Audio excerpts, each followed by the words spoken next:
I say it clear, that's just the iPhone 6, not a 7, but this week the 7 was sold. The first shop was in Singapore, 8 o'clock they opened and sold the iPhone 7. And therefore, welcome to the weekly update of the Werthstein Institute.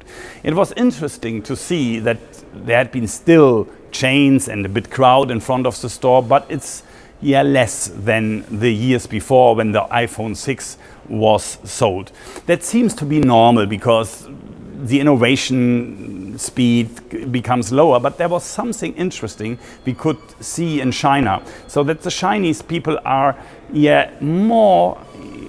convinced now of their own products, they have more trust in own products, and instead of buying iPhones, they buy Chinese products like Huawei phones, much cheaper, delivering the same functions, and that really is good for our zeitgeist Mandarin millennials, because we are investing there also in global operating companies who gets profits from all these Chinese who goes in the shop and do consumption, but especially we invest in Chinese companies, and if the Chinese now buy more their own products, that's good for this zeitgeist.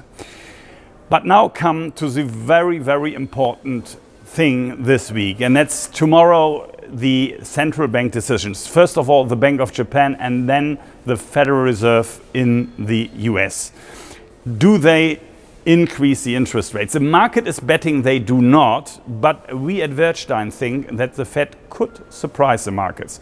And the reason for that is not the economy. So labor data had been strong, others had been lower, but the core inflation rate without food and energy is now 2.3, and that above the target of 2 of the central bank. And the Fed could be a bit nervous that they are behind the curve if they come too late with rate hikes. If we will get a rate hike, it could be a very, very negative surprise at the market. So we will see lower equities and lower bond prices. But we at Werthstein think this is then the point where we look deeper into the market and look where the bargains are, because we believe still that equities will rise in the future, because the central banks will not increase the interest rates a lot.